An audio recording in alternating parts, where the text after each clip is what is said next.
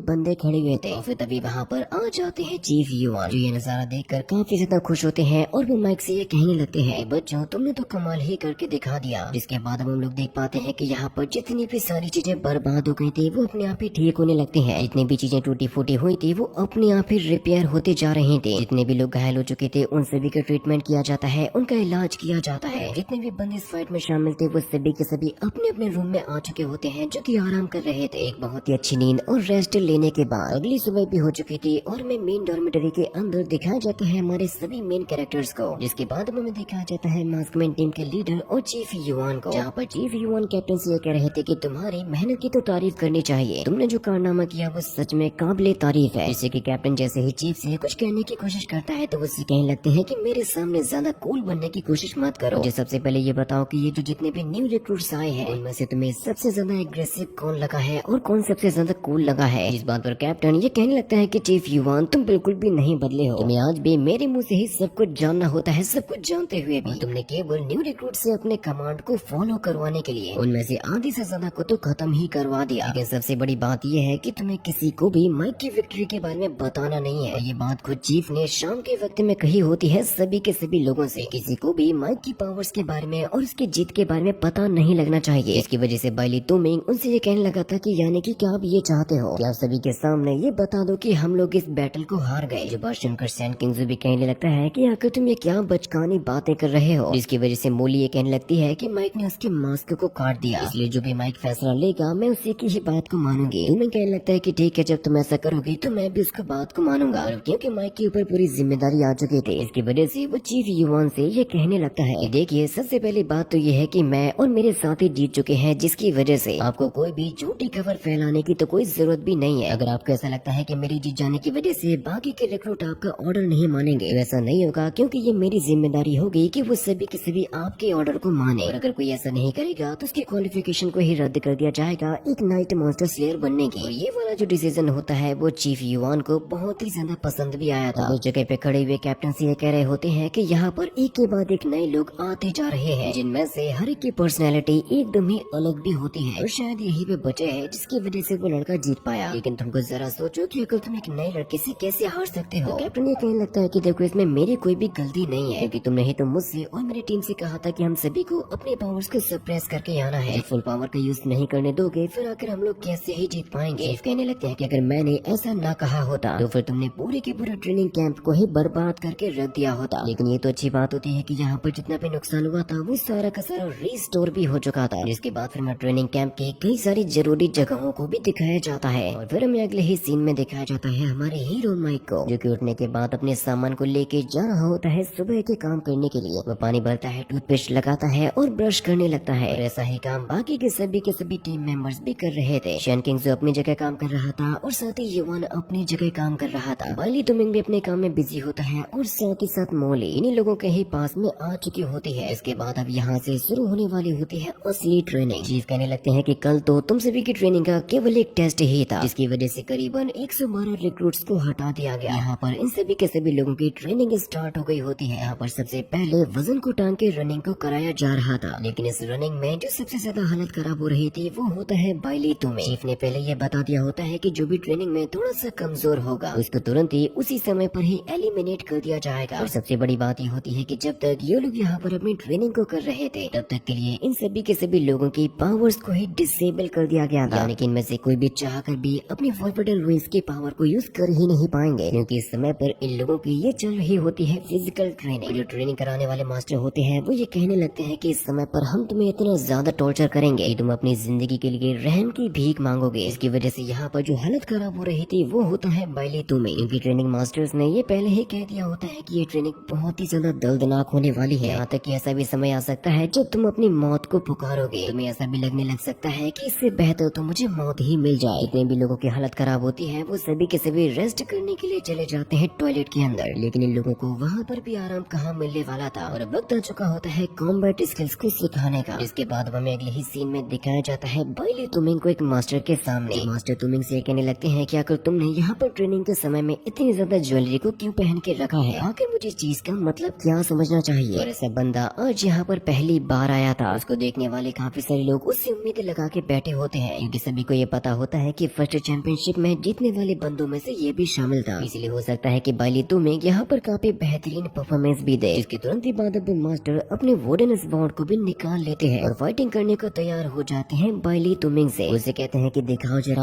आखिर तुम्हारे अंदर कौन सा दरिंदा छुपा बैठा है, मुझे दिखाओ जरा आखिर तुम्हारे अंदर कितनी शैतानियां भरी पड़ी हैं, फिर तुम अपने केवल पैसों के बलबूते पर यहाँ पर आए हो। अब मास्टर जैसे अटैक करने वाला होता है तुमिंग के ऊपर, तुमिंग के गले में डली हुई फॉरवर्डिंग चेन की पावर एक्टिवेट हो जाती है, जिसकी वजह से वो मास्टर भी एकदम ही शॉक हो गए थे। तुमिंग तुरंत ही अपने इस गोल्डन चेन को निकालता है और ये कहने लगता है कि सर माफ करना, गलती से अपने ऑटोमेटिक इमरजेंसी मोड को टर्न ऑफ करना भूल गया। आप चिंता मत कीजिए और दोबारा से ट्राई कीजिए, इस बार मैं कोई भी कसर नहीं छोड़ूंगा। मास्टर लिन अपनी इज्जत को बचाते हुए कहने लगते हैं कि देखो अभी कुछ समय पहले जो हुआ वो छोटा सा एक्सीडेंट था, इसीलिए इस बार सभी के सभी लोग पूरी तरीके से ध्यान देंगे कि मैं क्या करता हूँ, क्योंकि उन्होंने यहाँ पर दोबारा से अपनी एक और वुडन स्वॉर्ड को उठा लिया था। और वो ये कहने लगता है कि चलो मैं भी ये देखता हूँ कि आखिर तुम्हारी स्वॉर्ड स्किल्स कैसी हैं। मैं अपने आप को बचाने के लिए थोड़ा सा पीछे हटता है और अपने हाथ को जैसे ही लगाता है, इसके हाथ में बंधे बढ़े हुए एक और फॉरवर्डन रुइन की पावर को रखने वाले डिवाइस की पावर से एक्टिवेट हो जाती है, जैसे कि मास्टर लिन की वुडन स्वॉर्ड पूरी तरीके से ही जल चुकी थी। हमें कहने लगता है कि सॉरी सर, मुझे माफ कर दीजिए, मैं अपने इस ऑटोमेटिक फायर वॉल को टर्न ऑफ करना ही भूल गया था, प्लीज क्या आप दोबारा से ट्राई कर सकते हो। लेकिन वो मास्टर कहते हैं कि चले जाओ यहाँ से और नीचे बैठ जाओ। अपने ही मन को शांत करने की कोशिश कर रहे थे कि आखिर एक न्यू रिक्रूट उनके साथ में ऐसा कैसे कर सकता है, लेकिन जो तुमिंग होता है उसने तो ये सब कुछ जानबूझ के ही किया था। और अब मास्टर अपने पास में बुलाने लगते हैं माइक को, तो फिर माइक इससे आकर कैसे ही पीछे रहने वाला था तुरंत ही आ जाता है मास्टर के सामने, जिससे कि वो पूछने लगते हैं कि मुझे पहले से ही बता दो कि तुम्हारे पास में अभी कोई फॉरवर्डन रुइन की पावर तो नहीं है। माइक कहता है कि नहीं, मेरे पास में अभी ऐसा कुछ भी नहीं है, जिससे कि वो मास्टर ये सोचने लगते हैं कि इस बच्चे को तो मैं बहुत ही आसानी के साथ में हरा दूंगा। और सोती तो हाँ, सच में इसको हराना मुश्किल होता, लेकिन अभी नहीं होगा। मास्टर ये कहने लगते हैं कि चिंता मत करना बच्चे, मैं तुम्हारे ऊपर दया दिखाऊंगा, उस तरीके से नहीं मारूंगा जैसे कि मुझे मारना चाहिए। इसके बाद उन्होंने जैसे अटैक किया होता है तो माइक ने बहुत ही आसानी के साथ में उनके अटैक को ब्लॉक कर दिया था। इसके बाद अब यहाँ पर इन दोनों के ही बीच में ही एक काफी शानदार लेकिन छोटी सी फाइट स्टार्ट हो गई थी। इसको फाइट तो नहीं कहा जा सकता, लेकिन ट्रेनिंग जरूर से चल रही थी। अभी देख पाते हैं कि बिना पावर्स के भी माइक इतना ज्यादा काबिल होता है। वन मास्टर के हमलों को बहुत ही आसानी के साथ में ब्लॉक कर रहा था, उनको रोक रहा था। इसकी वजह से वो मास्टर भी थक गए थे और शॉक भी हो गए थे। कहने लगते हैं कि आकर तुम्हें ये सारी की सारी चीजें सिखाई किसने है। तो माइक बताता है कि मैंने ये सब कुछ सीखा है नाइट मॉन्स्टर स्लेयर टीम 136 के टीम कैप्टन से। और वो कैप्टन अभी इस समय पर खाना बना रहे होते हैं। ये मास्टर ये सोचने लगते हैं कि चिंता मत करो, उनको किसी और ही रिक्रूट को चैलेंज करना चाहिए। उनकी नजर जैसे यहाँ पर जाती है मोली के ऊपर तो वो तुरंत ही उठकर सामने आ गई थी, क्योंकि जैसे ही अपने लिए एक स्वॉर्ड को उठाती है, इसके स्वॉर्ड को उठाते ही तुरंत ही पता चल चुका होता है कि ये तो बिलोंग करती है स्वॉर्ड सेक्ट से। जो नजारा देखते ही मास्टर तुरंत ही शॉक हो गए थे, इसीलिए वे कहने लगते हैं कि जाओ तुम जल्दी से अपनी जगह पे जाके बैठ जाओ, अभी तुम्हारा समय नहीं आया है, मैं किसी और को ही बुला लेता हूँ। और इस मौके का इंतजार यहाँ पर मौजूद काफी सारे लोग कर रहे थे। ये ट्रेनिंग मास्टर खुद भी डर रहा था कि पता नहीं क्या होगा। वो खुद से ही कहने लगता है कि अपनी हिम्मत को बांधो, तुम आखिर हार कैसे ही मान सकते हो, आखिरकार ये लोग है तो न्यू रिक्रूट से, इन लोगों को आकर क्या ही एक्सपीरियंस होगा फाइटिंग करने का। लेकिन फिर भी आगे फाइट करने में उसके हाथ कांप रहे थे। वो अपनी हिम्मत को बांधता है ये सोचते हुए कि वो इन सभी में सबसे कमजोर बंदे को चूज करेगा। जहाँ पर उसकी नजर पड़ जाते हैं युवान के ऊपर, जो कि एकदम ही शांत बैठा हुआ होता है। इसकी वजह से इस मास्टर ने चूज किया होता है युवान को और उससे ये पूछने लगता है कि क्या आज तक तुम्हें कभी किसी ने सिखाया है नाइफ को चलाना। युवान कहता है कि नहीं, मैंने आज तक कभी भी ये सीखा ही नहीं। जैसे कि वो मास्टर कहता है कि फिर आकर तुम कौन सी स्किल्स में बेस्ट हो। तो युवान बताता है कि मैं रिसाइटिंग बुद्धिस्ट स्क्रिप्चर्स में बेस्ट हूँ। जो बात सुनते ही वो ट्रेनिंग मास्टर थोड़ा सा खुश हो जाता है, क्योंकि युवान उसके नजरिए से एक कमजोर बंदा है। इसीलिए वो तुरंत ही युवान को बुलाकर उसको एक स्वॉर्ड दे देता है फाइट करने के लिए। लेकिन युवान को ये पता होता है कि अगर उसने गलती से भी नाइफ को टच भी कर लिया तो वो दोबारा से खुद के ऊपर से कंट्रोल ही खो देगा। मास्टर कहने लगता है कि देखो ये एक वुडन नाइफ है। युवान कहने लगता है कि लेकिन ये दिखती तो एकदम स्वॉर्ड के जैसे ही है, इसी वजह से मैं कैजुअली इसको टच कर ही नहीं सकता। जो बात सुनकर मास्टर डांटने लगते हैं कि तुम लोग यहाँ पर अपनी ट्रेनिंग करने के लिए आए हो या फिर मजाक करने के लिए आए हो। तो फिर तभी वहाँ पर बाइली तुम्हें खड़ा हो जाता है और वो ये कहने लगता है कि हाँ वो सच में स्वॉर्ड को टच नहीं कर सकता, क्योंकि इसी की वजह से तो उसके फॉरवर्डन रुइंस एक्टिवेट होती हैं। तो मास्टर कहने लगता है कि नहीं, ऐसा कुछ भी नहीं होगा, क्योंकि तुम सभी की फॉरवर्डन रुइंस की पावर्स को सप्रेस कर दिया गया है, इसीलिए तुम बिना किसी चिंता के इस स्वॉर्ड को उठा सकते हो। युवान भी सोचने लगता है कि अगर सच में ऐसा है तो फिर इसको स्वॉर्ड उठा लेनी चाहिए। और वो जैसे इस स्वॉर्ड को उठाने के लिए झुका होता है, सभी लोगों की निगाहें उसी के ऊपर ही टिकी हुई थी। लेकिन केवल नाइफ को पकड़ने से ही अचानक से ही उसकी बॉडी के अंदर अजीब सी चीजें होने लगती है, उसके अंदर डार्क एनर्जी एक्टिवेट होने लगती है। जब तक इन सभी को इस बात का रियलाइज हो पाता, युवान बन चुका होता है डीमन युवान, जिसकी वजह से ये पूरा का पूरा नजारा ही बदल चुका था, क्योंकि डीमन युवान अपनी डेमोनिक स्वॉर्ड की मदद से अब हमला कर रहा होता है उस मास्टर के ऊपर। चीज देखकर यहाँ पर मौजूद सभी के सभी लोग एकदम ही शॉक हो गए थे। पहले तुम्हें कहने लगता है कि यहाँ पर तो सभी की फॉरवर्डन रुइंस की पावर्स को सप्रेस कर दिया गया था। माइक कहने लगता है कि सिचुएशन में आप केवल रोक सकते हैं इसको चीफ, क्योंकि काओ युवान की स्वॉर्ड का मुकाबला कर पाना इतना भी आसान नहीं है। सभी के सभी बंदे यहाँ से वहाँ पर भागने लगते हैं, लेकिन शन किंगजू और मोली बड़े ही आराम से देख रहे होते हैं इस फाइट को। शन किंगजू ये कह रहा था कि क्या सच में इसने किसी बंदे को मारा भी है, लेकिन जो युवान होता है वो रुकने वाला नहीं था, बल्कि डेडली अटैक करने वाला होता है उस मास्टर के ऊपर, जिसको थोड़ा सा हमले से भटकाने के लिए बाइली तुमिंग ने अपने लिटिल हमिंग बर्ड को यूज किया होता है। इसकी वजह से युवान नीचे तो आ चुका था, लेकिन उसका गुस्सा और भी ज्यादा बढ़ चुका होता है। यहाँ तक कि जब उस मोमेंट पर शन किंगजू अटैक करने के लिए जाता है तो उसकी भी स्वॉर्ड टूट गई थी, लेकिन फिर भी उसने मौका पाते ही एक किक को तो हिट कर ही दिया था। साथ ही तभी फिर मोली ने भी अपना एक स्वॉर्ड अटैक कर दिया होता है। इस अटैक को युवान ने बड़ी ही आसानी के साथ में रोक भी लिया था। इस मोमेंट पर अब तभी माइक भी यूज करने लगता है अपने स्क्रोल को, क्योंकि अब केवल वही होता है जो कि रोक सकता था युवान को। उसने तुरंत ही फॉरबिडन स्क्रोल की पावर को यूज करते हुए युआन की रियल बॉडी को पकड़ लिया था और वो उसी को खींच कर बाहर निकालने लगता है ताकि इस डेमोनिक ऑरा से उसका पीछे छुड़ाया जा सके। इसी की फाइनली माइक ने यहाँ पर बचा ही लिया होता है, लेकिन वो जो मास्टर होता है वो ये नजारा देखकर एकदम ही शॉक हो गया था। माइक खुद भी सोचने लगता है कि ये बंदा तो दिन ब दिन और भी ज्यादा पावरफुल होते जा रहा है। इसके बाद हमें रात के समय में दिखाया जाता है डॉर्मिटरी का सीन, जहाँ पर सभी के सभी न्यू रिक्रूट्स के लिए उनके खाने की चीजों को रखा गया था, लेकिन ये वैसी चीजें नहीं होती जो कि इन लोगों को पसंद थी खाने में। यहाँ का शेफ ये कहने लगता है कि मैंने जो भी तुम लोगों को दिया है तुम लोगों को वही खाना होगा, कोई भी अपनी फरमाइशें मेरे सामने नहीं चलाएगा। मोली तभी वहाँ पर आती है और वो ये कहने लगती है कि हमारे इस वर्ड सेक्ट में जो मिलता था ये कम से कम उससे अच्छा तो है ही, इसीलिए मैं तो इसको खाने वाली हूँ। बाली तुम्हें कहने लगता है कि जब मोली इसको खाने वाली है तो फिर मैं भी इसको जरूर सिखाऊंगा। लेकिन सच में ये खाना बहुत ही ज्यादा अजीब तरीके का था। जब युआन खाने के लिए बैठा हुआ था तो वो अपने पास में से कुछ चीज को लेकर जाने लगता है माइक के पास में, क्योंकि उसके लिए थोड़ी सी अच्छी चीज को परोसा गया होता है खाने के लिए। इसलिए माइक को देते हुए ये कह रहा था कि आप ये खा लीजिए, मैं आपको ये देना चाहता हूँ, जो कि कुछ और नहीं बल्कि एक्चुअली में होते हैं पिकल्स, जो ज्यादा नहीं तो लेकिन खाने को थोड़ा सा टेस्टी तो बना ही सकते हैं। बाली तुम्हें कहता है कि क्या तुम्हें ये खाना पसंद नहीं है। युआन कहने लगता है कि जब ये माइक को पसंद है तो मैं ये उसी को ही देना चाहता हूँ। तुम्हें ये सोचा था कि सच में ये बंदा बहुत ही ज्यादा अजीब है। माइक उससे कहने लगता है कि क्या तुम ये सब कुछ इस वजह से कर रहे हो क्योंकि मैंने तुम्हें बचाया था। युआन कहने लगता है कि हाँ, लेकिन केवल उसी वजह से नहीं बल्कि मेरे मास्टर जिन चैन ने भी मुझसे ये कहा था कि इस दुनिया में मुझे एक ऐसा पर्सन देखने को मिलेगा जो कि मेरी बॉडी में छुपी हुई सारी की सारी सिंस को बाहर निकाल सकता है, मुझे उससे छुटकारा भी दिला सकता है। लेकिन अपने बारे में और अपने मास्टर की बातें बताने के बारे में माइक को कुछ भी समझ में नहीं आ रहा था कि आकर ये क्या बकवास कर रहा है। इसलिए वो उससे पूछने लगता है कि मुझे बताओ तो जरा, आकर तुमने ऐसी कौन सी गलतियाँ की है जिसकी मुक्ति तुम मुझसे लेना चाहते हो। युआन कहता है कि मैं उसके बारे में आपको केवल अकेले में ही बता सकता हूँ। लेकिन फिर तभी यहाँ पर अचानक से ही दरवाजा खुलता है जिसमें से बहुत सारी रोशनी निकल रही थी और फिर यहाँ पर एंट्री हो जाती है उन सभी के सभी मास्क मैन टीम की, जो कि एक बहुत ही ग्रैंड लेवल की एंट्री मारने वाले होते हैं, क्योंकि अब ये सभी के सभी यहाँ पर करने वाले होते हैं अपना फेस रिवील। और जब कैप्टन भी अपना फेस रिवील करता है तो वो भी सच में एक बहुत ही हैंडसम बंदा होता है। और ये लोग अब चलते हुए माइक के सामने से गुजरते हुए जाते हैं, क्योंकि ये जगह इन लोगों की भी खाने की जगह होती है। और यहाँ का जो शेफ होता है उसने इन सभी लोगों के लिए एकदम बेस्ट से बेस्ट चीजों को रखा हुआ था खाने के लिए, मानो जैसे इन लोगों को VIP ट्रीट दी जा रही हो। तभी कैप्टन माइक को चिल्लाते हुए उससे कहने लगता है कि माइक, क्या तुम यहाँ पर आकर हमारे साथ में कुछ खाना चाहते हो? तो माइक खाने के लिए तो नहीं लेकिन उनसे बात करने के लिए जरूर से चला जाता है। कैप्टन जब उसको खिलाने की कोशिश करता है तो माइक कहता है कि वैसे मैं तुमसे कुछ सवाल पूछना चाहता हूँ। तो मून घोस्ट माइक से कहने लगता है कि जरा अपने पीछे बैठे हुए अपने सभी साथियों को तो देखो, अगर तुम गौर करोगे तो तुम्हें यह पता चलेगा कि उन सभी की आंखें हरी हो चुकी हैं। क्या वैसे तुम भी ये चीज ट्राई करना चाहते हो? तो माइक उससे कहता है कि नहीं, मैं ऐसा कुछ भी नहीं करना चाहता। माइक फिर यहाँ पर कैप्टन से पूछने लगता है कि मुझे ये बताओ जरा कि आखिर तुम एक एजेंट ऑफ गॉड कैसे बने और आखिर तुम्हारे पास में कौन सी गॉड की पावर्स है? तो कैप्टन उसकी बॉडी को टच करते हुए उसको एक विजन दिखाने लगता है और ये कहता है कि आज से करीबन 8 या 9 साल पहले जब मैं अपने स्कूल से अपने घर पर जा रहा था, तब रोड को क्रॉस करते समय मेरे सामने से आ जाता है एक बहुत ही बड़ा ट्रक जो कि मुझे कुछ चलने ही वाला था। लेकिन उसी मोमेंट पर अचानक से ही एक ऐसी एनर्जी निकलती है जिसने सभी चीजों को रोक ही दिया था। मानो ऐसा लग रहा था जैसे कि ये समय एकदम ही रुक गया हो। वो जब आसमान की तरफ देखता है तो उसको नजर आते हैं गॉड ऑफ टाइम, जिन्होंने मेरे सामने आकर मेरे साथ में एक कॉन्ट्रैक्ट को भी साइन किया, जिस वक्त से फिर वो मुझे दे चुके होते हैं अपनी पावर्स को। और उन्होंने मुझसे कहा था कि तुम्हें ये मास्क लगाकर जाना होगा टाका मगारा नाम की जगह पे, जो कि एक्चुअली में माना जाता है जापानीज माइथोलॉजीज के गॉड्स का घर। माइक उससे पूछने लगता है कि क्या ये चीज सच में एग्जिस्ट करती भी है? तो माइक कहने लगता है कि हाँ, मुझसे गॉड ऑफ टाइम ने तो यही कहा था कि वो जगह एग्जिस्ट करती है, मुझे भी बिलीव है कि वो जगह एग्जिस्ट करनी तो चाहिए। लेकिन सबसे बड़ी दिक्कत तो ये है कि मैं अभी तक उस जगह को ढूंढ नहीं पाया और पता नहीं मुझे उस टाका मगारा नाम की जगह को ढूंढने के लिए कितना ज्यादा इंतजार करना होगा। अब तो मुझे बताओ कि आखिर तुम्हें पावर्स कैसे मिली और गॉड माइकल तुमसे क्या चाहते हैं? कहने लगता है कि अभी तक मुझे इसके बारे में पता ही नहीं चला, क्योंकि उन्होंने मुझसे कुछ कहा नहीं था बल्कि वो केवल मेरी तरफ देखे थे। तो सोचने लगता है कि आखिर ऐसी क्या चीज होगी जो कि गॉड माइकल चाहते होंगे तुमसे। ये कहने लगता है कि इस दुनिया में बहुत से ऐसे लोग हैं जो ऐसे ही पावर्स को गेन करना चाहते हैं, इसी वजह से तुम्हें बहुत ही ज्यादा केयरफुल भी रहना चाहिए। माइक कैप्टन से पूछने लगता है कि क्या आप यहाँ पर बात कर रहे हो church of the ancient gods के बारे में? क्योंकि वही लोग हैं जो कि मेरे पीछे पड़े हुए हैं, मेरी पावर्स के पीछे पड़े हुए हैं। जिसके बाद फिर कैप्टन उसको बताने लगते हैं उस पर होने वाले हमलों के बारे में। कुछ ऐसे लोग हैं जो कि माइक को अपने साथ में ज्वाइन कराना चाहते हैं। माइक की पहचान जो कि है गॉड का एजेंट बनने की, उसको चुरा कर उसकी पावर्स को लेना चाहते हैं पूरी तरीके से, यहाँ तक कि वो दो तुम्हें जान से मारने के लिए भी तैयार है। कैप्टन ये सब कुछ उसको विजन्स को दिखाते हुए कर रहा था ताकि माइक सारी की सारी चीजों को बहुत ही बेहतरीन तरीके से समझ सके। कैप्टन माइक को ये बताता है कि अगर वो उन लोगों के हाथों में आ जाता है तो ये समझ लो कि वो उसको पूरी तरीके से क्रश करके रख देंगे। करेंगे। कैप्टन खुद ये बता रहा था कि उसके खुद के ऊपर ही कम से कम 4 बार हमला हो चुका है। खुद ही सोचो कि तुम कितने ज्यादा लकी हो जो कि अभी तक जिंदा बच गए हो उन दरिंदों के हाथों से। माइक सोच रहा था कि 4 बार हमला होना ये कोई छोटी मोटी बात नहीं होती। उसे कहने लगता है कि क्या सच में तुमने ये सारी की सारी चीजें करीबन 4 बार झेली है। कैप्टन कहने लगता है कि हाँ मैंने ये सब कुछ झेला है, लेकिन अब वो कभी भी चाह कर भी मेरे पास में नहीं आ पाएंगे। उनके अंदर अब इतनी हिम्मत नहीं है कि वो मेरे सामने आ सके। माइक कहता है कि अच्छा अब आपके पास में आकर ऐसा क्या है जिसकी वजह से वो लोग आपके पास में नहीं आएंगे। कैप्टन बताता है कि मेरी सबसे बड़ी ताकत है मेरा ग्रुप, ऐसे भरोसे वाले लोग जो कि एक दूसरे के लिए अपनी जान भी दे सकते हैं। तो मिस्टर वर्टेक्स कहने लगता है कि कैप्टन प्लीज आप खाते समय तो इमोशनल मत करो। इस बात पर माइक भी हंसने लगता है कि सच में ये लोग बहुत ही ज्यादा फनी है। और अब कैप्टन माइक के सामने आते हैं, वो उससे कहने लगते हैं कि इस ट्रेनिंग कैंप के अंदर आने वाले समय में जरूर से तुम्हारे फ्यूचर कंपेनियंस बनेंगे, इसलिए मैं यही कहूंगा कि सबसे जरूरी तुम्हारे लिए है कि तुम जाकर यहाँ पर अपने दोस्त बनाओ, क्योंकि इस दुनिया में सच्चे दोस्तों से बढ़कर कोई भी कमाई नहीं होती। जब बाइली तुमिंग माइक को बुला रहा था तो फिर माइक की नजर जाती है कि अचानक से ही यहाँ पर ये जितने भी बंदे हैं वो गिरना शुरू हो गए हैं, मानो जैसे ये सभी के सभी यहाँ पर बेहोश होते जा रहे हो। कैप्टन कहता है कि माइक अभी भी और भी कई सारी चीजें ऐसी रह गई हैं जो कि हमें साथ में मिलकर करनी है, लेकिन अभी उनका सही समय आया नहीं है। यहाँ तक कि अब तो माइक की बॉडी भी अनकॉन्शियस होने लगती है। कैप्टन कहता है कि मैं उम्मीद करता हूँ कि तुम लोग यहाँ पर मजे करोगे। अब तो माइक के साथ साथ यहाँ पर सभी के सभी स्टूडेंट ही बेहोश हो गए थे। इसके बाद फिर अपने आप एक खिड़कियां दरवाजे बंद होना शुरू हो जाते हैं। एक्टिवेट हो जाती है यहाँ की रेड लाइट, जहाँ पर अब हम आता हुआ देख पाते हैं उस शेफ को। ये कहने लगता है कि वाकई में मैंने पिकल तो 1 नंबर का बनाया था, चलो कम से कम मेरी मेहनत वेस्ट तो नहीं गई। इसके बाद हम यहाँ पर आते हुए और भी कई सारे बंदों को देख पाते हैं जो सभी के सभी इन स्टूडेंट्स के साथ में कुछ करने वाले थे। जिसके बाद हमें अगले ही सीन में दिखाया जाता है हमारे हीरो माइक को, जिसकी जब आँख खुलती है तो वो अपने आप को बाकी लोगों के साथ में पाता है जंगल के अंदर। सभी लोगों की बॉडी के ऊपर 35 केजी की वेस्ट भी लगी हुई थी। इसके बाद मेगाफोन्स के जरिए उन सभी को ये बताया जाता है यहाँ पर एक्चुअली में हो क्या रहा है और इन लोगों को क्या करना है, क्योंकि फिर तभी आसमान में से उड़ते हुए आ जाते हैं काफी सारे ड्रोन। चीफ ये कहने लगते हैं कि गुड मॉर्निंग सभी के सभी न्यू रिक्रूट्स, आज तुम लोगों की ट्रेनिंग का एक बहुत ही ज्यादा स्पेशल डे है, इसके लिए तुम सभी लोग एकदम ही तैयार हो जाओ। इसके बाद फिर काउंटडाउन स्टार्ट किया जाता है और इन लोगों को ये बताया जाता है कि ये असल में जीनान माउंटेन की एक्सट्रीम लेवल की ट्रेनिंग है। इसका टाइमर यहाँ पर तुरंत ही स्टार्ट भी कर दिया गया था और ये जो ड्रोन्स होते हैं उनके अंदर से काफी सारे कलरफुल बॉल से हमला किया जा रहा था, जिसकी वजह से ये सभी के सभी न्यू रिक्रूट्स भागने लग जाते हैं, अपने आप को बचाने लग जाते हैं। जब ये लोग यहाँ से भागते हुए जा रहे थे तो इन लोगों से कहा जाता है कि तुम्हारी इस ट्रेनिंग का एक ही मकसद है, जिसके लिए तुम सभी लोगों को इस पूरी की पूरी पर्वत श्रृंखला को पार करना होगा, जो कि आसान तो बिल्कुल भी नहीं होने वाली, क्योंकि इसके बीच में इतने ज्यादा खतरनाक ऑब्स्टिकल्स आएंगे कि फाइनल डेस्टिनेशन तक पहुँचने में आधी से ज्यादा लोग तो एलिमिनेट ही हो जाएंगे। विनर उसी को घोषित किया जाएगा जो कि सबसे लास्ट में मौजूद फ्लैग तक पहुंच जाएगा। जब ये लोग यहाँ से भाग रहे थे तो उन्हें बताया जाता है ट्रेनिंग का रूल नंबर 1, जो कि यह है कि ट्रेनिंग के स्टार्ट होने के 3 घंटे बाद तक कोई भी ड्रोन को टच भी नहीं कर सकता, चाहे कुछ भी क्यों ना हो जाए, वो ड्रोन को हाथ भी नहीं लगाएगा। यहाँ पर तुम लोग केवल एक ही काम कर सकते हो इन ड्रोन के हमलों से खुद को बचाने के लिए, जो कि यह है कि भागो और अपनी जान लगा के भागो, क्योंकि ये पूरा का पूरा माउंटेन भी रुइंस से ढका पड़ा है। तुम लोग चाहकर भी यहाँ पर अपने फॉरबिडन रुइंस की पावर को एक्टिवेट कर ही नहीं पाओगे। इसलिए आज तुम लोगों को जो भी करना है, जैसे भी करना है, अपनी फिजिकल बॉडी के दम पे ही करना होगा। पहले तुम तो भाग भी नहीं पा रहा था, वो बार बार नीचे गिर रहा था। माइक भी भागते हुए एक काफी खतरनाक जगह पे पहुंच जाता है और जब बाइली तुमिंग के ऊपर कई सारे ड्रोन्स हमला करने वाले होते हैं तो फिर इसको बचाने के लिए वहाँ पर पहुंच जाती है उसकी फेवरेट मोली। लोगों को ये बताया जा रहा था कि तुम लोगों की बॉडी के ऊपर करीबन 35 केजी का एक्स्ट्रा वेट डाला गया है, जो कि पूरी जर्नी में तुम लोगों की बॉडी के ऊपर रहना चाहिए। अगर ऐसा नहीं हुआ तो तुम्हें एलिमिनेट कर दिया जाएगा। जो युवान होता है वो ढूंढने की कोशिश कर रहा था माइक को। अभी हमें ये बताया जाता है कि अगर कोई भी न्यू रिक्रूट से होने वाले हमलों से 5 बार हिट हो जाता है, उसको बहुत ही दर्दनाक तरीके से एलिमिनेट कर दिया जाएगा। जहाँ पर एक बंदा युवान के सामने एलिमिनेट हो भी चुका था। तभी हम तुमिंग को देखते हैं जिसके हाथ को पकड़ के खींचते हुए ले जा रही थी मोली, लेकिन तुमिंग तो उसके ख्यालों में ही खो गया था। वो कहने लगता है कि उसने मेरा हाथ पकड़ लिया, कहीं मैं सपना तो नहीं देख रहा हूँ। यहाँ तक उसने तो इस डरावने मंजर के अंदर भी ख्यालों को देखना शुरू कर दिया था। ये बताया जाता है कि जो भी पहला इंसान होगा जो कि सबसे पहले फ्लैग के पास में पहुंचेगा, वो इस एक्सट्रीमली हार्ड ट्रेनिंग सेशन का विनर घोषित कर दिया जाएगा। तुमिंग और मोली दोनों ही कार के पीछे छुप जाते हैं। तो मोली तुमिंग से कहते हैं कि क्या तुम ड्राइव कर सकते हो? तो तुमिंग कहता है कि हाँ बिल्कुल मैं तुम्हें ड्राइव कर सकता हूँ। तो मोली उससे कहते हैं कि तुम नहीं सुधरोगे और वो खुद ही कार को ड्राइव करने लगते हैं। इसके बाद अब ये दोनों के दोनों काफी तेजी के साथ में जाना भी शुरू कर दिए थे और फिर वही हमें रास्ते में दिखाया जाता है शैन किंगजू को, जो कि छुपते छुपाते आगे बढ़ रहा था। तभी एक लियांग नाम के बंदे से कहा जाता है कि हमें ये बताओ कि तुमने अपनी जिंदगी में सबसे ज्यादा घटिया चीज क्या की है। लियांग नाम का बंदा एक्चुअली में एलिमिनेट हो चुका था, इसी वजह से उसको पकड़ के उसके साथ में ये सारी की सारी चीजें की जा रही नहीं थे। लियांग ये बताने लगता है कि एक समय था जब मैंने अपने मुंह में बल्ब को डाल लिया था और चाहकर भी उसको बाहर निकाल ही नहीं पाया। जो बात सुनते ही यहाँ पर मौजूद सभी के सभी लोग हंसने लग जाते हैं। ऑफिसर उससे पूछते हैं कि अच्छा तो फिर इसके बाद में क्या हुआ। लियांग कहता है कि इस लड़की ने मुझे देख लिया था जिसको मैं अपने क्रश मानता था और मैंने कपड़े से अपने मुंह को ही ढक लिया। वो इतने जोरों के साथ में हंस रही थी कि मेरी उस समय पर जो बेइज्जती हुई थी वो आज तक कभी भी नहीं हुई। वो मुझे ऐसी हालत में देख के इतनी ज्यादा डर गई थी, उसके तो आंसू ही निकलने लगे थे। तब वो ऑफिसर्स कहते हैं कि फिर हमें बताओ आखिर तुमने उस बल्ब को बाहर कैसे निकाला अपने मुंह से। यंग बताता है कि इस बल्ब को निकालने के लिए डॉक्टर को बहुत ज्यादा मेहनत करनी पड़ी थी और उस रात मुझे अपने पिता से इतनी ज्यादा मार भी पड़ रही थी। इसके बाद तो सभी के सभी न्यू रिक्रूट बहुत ही जोरों के साथ में हंस रहे थे। उन लोगों से ये कहा जाता है कि अगर तुम लोगों ने इस श्रृंखला को पार नहीं किया तो तुम्हारे साथ में भी यही सेम घटना घटित होगी। अभी हम माइक को देख पाते हैं जो कि अपने आप को बचाने के लिए पानी में से होकर जा रहा था। कहने लगते हैं कि इस रेस को जीतने के लिए तुम लोगों को चाहे कुछ भी क्यों ना करना पड़े उसको करते जाओ, लेकिन इस रेस को जरूर से जीत के दिखाओ। यहाँ पर अब हमें दिखाया जाता है सबसे पहले माइक को जो कि अब पहुंच चुका होता है अपने स्पिरिचुअल स्पेस के अंदर और वहाँ पर हमें सामने दिखाई जाती है मून गॉडेस। माइक की जो हालत होती है वो सच में बहुत ही ज्यादा खराब हो गई थी क्योंकि वो अपने आप को ड्रोन से बचाते हुए भाग रहा था और वो इस दौरान चाहकर भी अपने फॉरवर्डिंग रूइंस की पावर्स को यूज भी नहीं कर सकता, जिससे कि माइक भागते हुए मदर गॉडेस के सामने से होकर जाने लगता है। इस बात को समझ भी नहीं पाते कि आखिर माइक को हुआ क्या। इसके बाद अब हमें अगले ही सीन में दिखाया जाता है माइक को जो कि ड्रोन से खुद को बचाते हुए भाग रहा था। उसको भागते हुए काफी समय हो चुका था, इसी वजह से अब तो उसकी बॉडी भी एग्जॉस्ट होना शुरू हो गई थी। तभी उसको अपने सामने से आते हुए और भी कई सारे ड्रोन्स नजर आते हैं जिनसे खुद को बचाने के लिए माइक काफी नीचे छलांग को मार गया था। और फिर वहीं पर हमें दिखाया जाता है युवान को जो कि ढूंढता रहा था माइक को। तभी माइक उसको पकड़ के अपनी तरफ खींच लेता है क्योंकि आसमान में काफी सारे ड्रोन्स इंतजार कर रहे होते हैं इन लोगों पर हमला करने के लिए। उसके बाद फिर हमें दिखाया जाता है सीरीज के काफी बैडस कैरेक्टर जो कि होता है शैन किंगजो जो कि अपनी टीम के साथ में बहुत ही तेजी के साथ में आगे बढ़ रहा था। वो ये कहने लगता है कि तुम सभी के सभी लोग मेरे ही पीछे आओगे। शैन किंगजो वाकई में काफी बेहतर लीडर बना है। हम देख पाते हैं कि बिना फॉरवर्डिंग रूइंस की पावर के भी शैन किंगजो बहुत ही बेहतरीन परफॉर्मेंस दे रहा था। साथ ही साथ फिर हमें अगले ही सीन में दिखाया जाता है बाइली तुमिंग और मोली को जो कि कार में बैठे हुए काफी तेजी के साथ में ट्रेवल कर रहे थे। जिसके बाद फिर हम शैन किंगजो को देख पाते हैं जो कि काफी सारे ड्रोन्स को चकमा दे के पहुंच चुका होता है वापस से अपने साथियों के पास में। लेकिन तभी उनमें से एक बंदे को एक पेड़ के ऊपर कुछ लिखा हुआ दिखाई देता है जिसकी वजह से वो रुक के उसी चीज को ही देखने लगा था। अभी फिर हम देख पाते हैं मोली और बाइली तुमिंग की गाड़ी को जो कि गलती से चढ़ जाती है एक लैंड माइन के ऊपर। इसके ब्लास्ट होने की वजह से उनकी गाड़ी तो खत्म हुई ही थी, साथ ही साथ बाइली तुमिंग और मोली दोनों के दोनों हवा में उड़ गए थे। और ये सारी के सारी प्लानिंग बना के रखी हुई होती है चीफ ने और कहने लगते हैं कि अब जंगल के अंदर बचे हुए हैं केवल 20 रिक्रूट्स, यानी कि अब थोड़े ही समय में ये सारा का सारा खेल भी खत्म होने वाला था। तभी चीफ कहने लगते हैं कि अब इन सभी लोगों को फाइनल टेस्ट भी दे दो, जिसके लिए वो ऑर्डर देते हैं मिस्टर गैंडिंग को। तो मिस्टर डिंग जाते हैं और अपने नए प्रोग्राम को तुरंत स्टार्ट भी कर दिए थे और ये प्रोग्रामिंग कुछ ज्यादा ही खतरनाक होने वाली थी क्योंकि फिर तभी हम अगले ही सीन में एक बंदे को देख पाते हैं जो कि अपने आप को बचाते हुए एक काफी ऊंची चट्टान पे चढ़ गया था। लेकिन ये इतना बड़ा पहाड़ अचानक से ही कोलैप्स करने लगता है। दूसरी तरफ हम मोली को देख पाते हैं जो कि कार के साथ में नीचे गिर रही थी। बाइली तुमिंग वहीं पे लटक चुका था जिसकी जान भी खतरे में आ गई थी। वो चाहकर भी मोली को बचा नहीं पाता। उसकी आंखों के सामने ही मोली गिर जाती है खाई में। जब बाइली तुमिंग खुद भी नीचे गिरने वाला था तो उसको बचाने के लिए वहाँ पर पहुँच चुका होता है माइक, जहाँ पर उन लोगों के साथ में काओ युआन भी होता है और वो ये कहने लगता है कि अब हमारे पास में ज्यादा समय नहीं है और इंस्ट्रक्टर्स जो हमें चुनौतियाँ दे रहे हैं उनका तो लेवल बढ़ते ही जा रहा है। तुमिंग कहने लगता है कि तुम सबको छोड़ो, मुझे सबसे पहले मोली के बारे में बताओ कि आखिर उसका क्या होगा। तभी माइक कहने लगता है कि देखो अब यहाँ का सारा नजारा ही बदल रहा है। हम सभी ने देखा है कि वो पानी में गिरी है, इसी वजह से वो एकदम ठीक होगी। लेकिन फिर तभी इन लोगों की तरफ बढ़ने लगते हैं काफी सारे ड्रोन, जिसकी वजह से माइक और युआन तो भागने ही लगे थे और उन्हीं के पीछे भागने लगता है बाइली तुमिंग और वो ये कहने लगता है कि मोली एक बहुत ही अच्छी पार्टनर बन सकती है। ऊपर वाले इतनी कृपा करना कि वहाँ पर पानी हो। लेकिन तुमिंग के पैर तो भागने में भी ठीक तरीके से काम तक नहीं कर रहे थे। इसके बाद फिर हम शैन किंगजो की टीम वालों को देख पाते हैं जिनमें से एक बंदे को यहाँ का नक्शा मिल चुका था। लेकिन जैसे ही वो अपने चारों तरफ देखता है उसे तो कोई भी नजर तक नहीं आता। वो एकदम से ही घबरा चुका था, उसे समझ नहीं आता कि आखिर उसकी टीम के बाकी के लोग कहाँ पर गए। इसके बाद फिर हम अगले ही सीन में देख पाते हैं शैन किंगजो को। शैन किंगजो भागते हुए अपने साथियों से कह रहा था कि हम लोगों को जल्द से जल्द उस जगह पे पहुँचना ही होगा। वो अपने साथी को ढूंढने के बारे में भी बात कर रहा था। लेकिन फिर तभी अचानक से उन लोगों के ऊपर अटैक करने के लिए काफी सारे ड्रोन्स आ जाते हैं, जिनसे बचने के लिए इन लोगों ने अपनी स्पीड को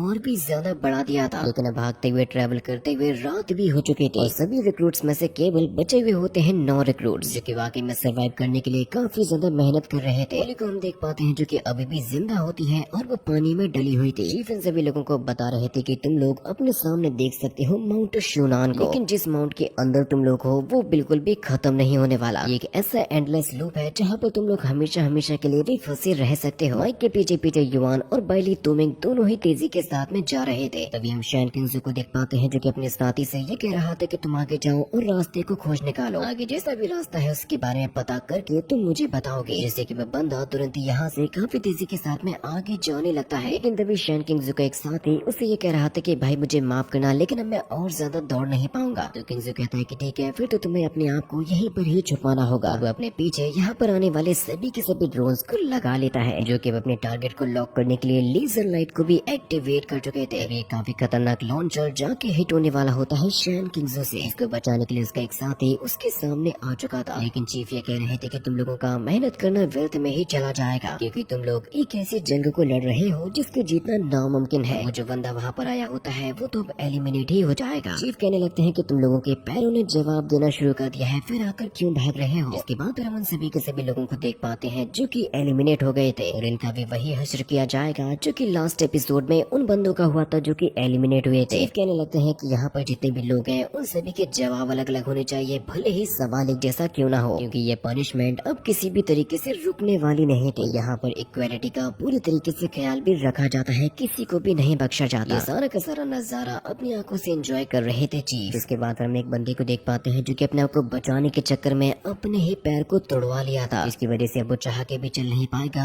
और एलिमिनेट भी हो जाएगा। लेकिन तभी इसको बचाने के लिए वहाँ पर सामने आ जाता है शैन किंगजू, क्योंकि उसके पास में अभी फॉरबिडन रूल्स की पावर न होते हुए भी इसकी फिजिकल स्ट्रेंथ ही इतनी ज्यादा स्ट्रॉन्ग होती है। वो अकेले ही यहाँ पर ड्रोन्स को उड़ाते जा रहा था, क्योंकि वो ऑलरेडी डाजिया सिटी के अंदर एक गैंगस्टर टीम का लीडर है। इसी वजह से वो अकेले ही इतनी पावर को तो रखता ही है। वैसे छोटे मोटे ड्रोन्स को तो आसानी के साथ में फोड़ के रख दे। उसने पहले भी ऐसे कई सारे बंदों को फोड़ के रखा है जो कि दूसरों को बुली करते हैं। मानो जैसे शैन किंगजू पूरी जिंदगी से ऐसे ही किसी मोमेंट का इंतजार कर रहा था। शैन किंगजू तो एक नॉर्मल से स्कूल का नॉर्मल से स्टूडेंट हुआ करता था, लेकिन एक दिन ये देखा गया कि शैन किंगजू अकेले ही दसों लोगों से फाइट कर रहा है। इसकी एबिलिटी को देख के बिल्कुल भी नहीं कहा जा सकता था कि ये कोई नॉर्मल सा लड़का है। इसकी वजह से उसके स्कूल से निकाल दिया गया था। यहाँ तक कि फिर उसके बाद तो शैन किंगजू को एंट्रेंस एग्जामिनेशन देने का भी मौका तक नहीं दिया गया। इसकी वजह से फिर शैन किंगजू ने एक गैंगस्टर टीम को ज्वाइन कर लिया पार्ट टाइम के तौर पर। उसने यहाँ पर जिस बंदे को बचाया होता है वो एक्चुअली में उसकी टीम का एक बहुत ही इम्पोर्टेंट बंदा है, कि शैन किंगजू के हिज्जे से वो भी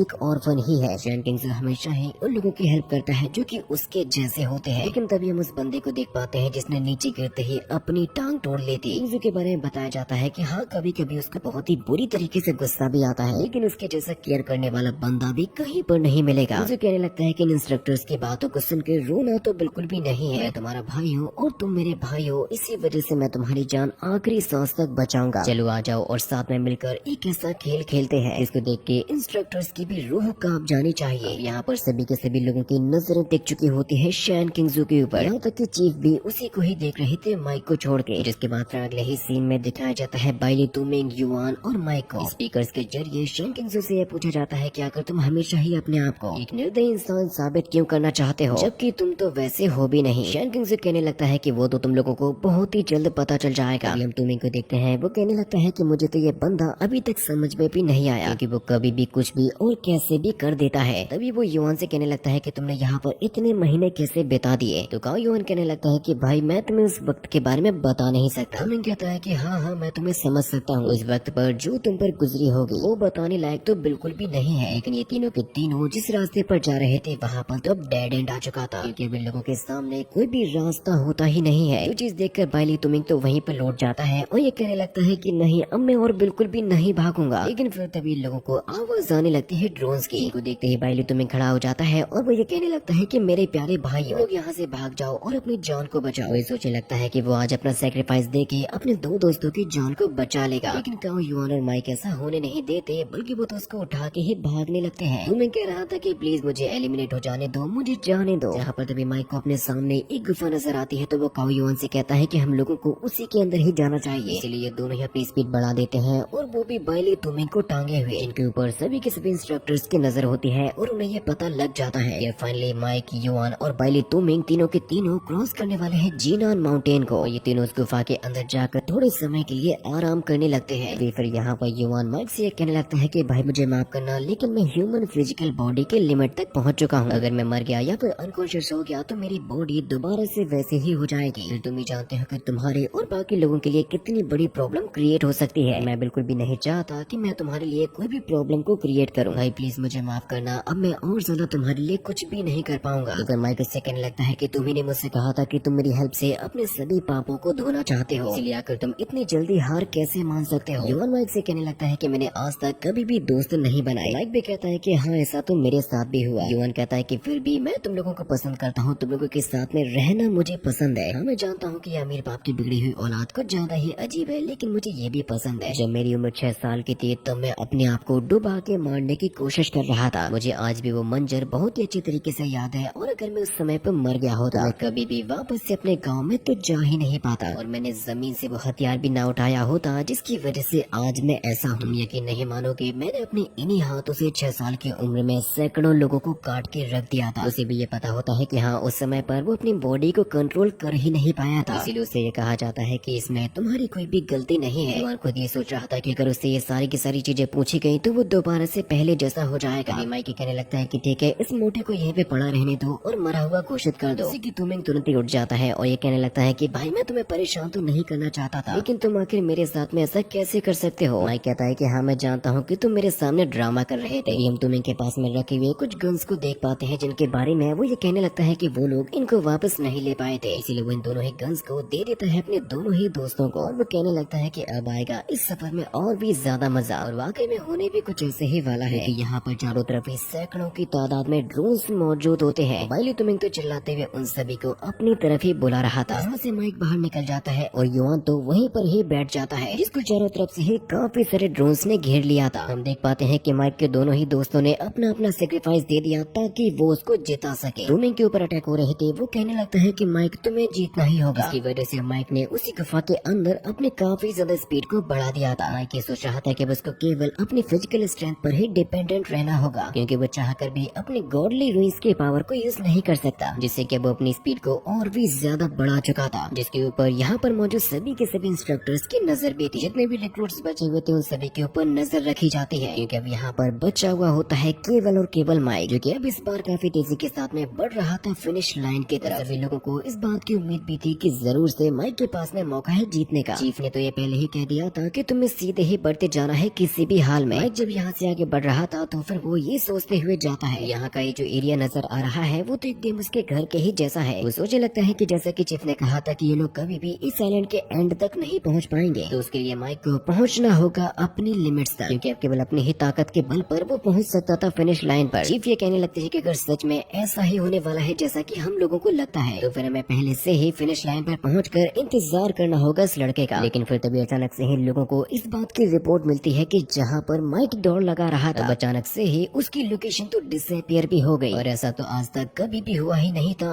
आखिर आर्मी बेस कैंप में कोई भी ग्लिच कैसे हो सकता है, इसलिए इन लोगों ने सभी के सभी ड्रोन्स को लगा दिया होता है उसी लोकेशन पर जहाँ पर माइक भाग रहा था। बात तो चीफ को भी समझ में नहीं आती कि आखिर माइक गया तो गया कहाँ पर, जिससे कि भी सभी के सभी ड्रोन्स उसी तरफ ही जाने लगते हैं। माइक को देख पाते हैं काफी तेजी के साथ में गुफा के अंदर भागते हुए, लेकिन यहाँ पर ऑलरेडी एक काफी मिस्टीरियस सा बंदा मौजूद था, जिसकी प्रेजेंस के बारे में माइक को तुरंत ही पता लग चुका होता है। इसको देखते ही माइक कहने लगता है कि अब आखिर तुम कौन हो। वो बंदा बताने लगता है कि मैं हूँ असल में एंशिएंट गॉड चर्च से, और मुझे एक्चुअली में बुलाते हैं मास्टर जीयू शीट का ओनर, और मेरा असली नाम है लूलिया। जो कि अब तुरंत ही भागने लगा होता है माइक की तरफ, जो कि अपनी काफी ज्यादा खतरनाक पावर्स को भी यूज कर रहा था। जब वो माइक की तरफ बढ़ रहा था तो उससे कहने लगता है कि तुम मुझे अगर चाहो तो अपना बाप भी बुला सकते हो। इसने अचानक से ही जाकर अपना एक काफी पावरफुल पंच हिट कर दिया होता है माइक के ऊपर। उसे एक पंच ने ही वाकई में माइक की काफी बुरी हालत कर दी थी, क्योंकि इसके पास में उसकी फॉरबिडन रूइंस की पावर होती ही नहीं है। माइक जैसे उठा होता है तो लूलियांग ने एक किक भी हिट कर दी होती है उसके फेस के ऊपर, जिससे कि माइक सीधा जाके टकरा गया था एक चट्टान से। जब लूलियांग माइक के सामने से आता है तो माइक सोच रहा था कि आखिर यह बंदा यहाँ पर फॉरबिडन रूइंस की पावर को यूज कर भी कैसे रहा है। अपने कुछ और अटैक किए होते हैं जिसकी वजह से माइक थोड़ा सा इंजर्ड भी हो जाता है। लूलियांग माइक की ऐसी हालत को देखकर उससे ये कह रहा था कि मैंने तो सुना था कि तुम डिवाइन एजेंट हो शेरिफ माइकल के, लेकिन मुझे समझ नहीं आता कि एक डिवाइन एजेंट इतना कमजोर कैसे हो सकता है।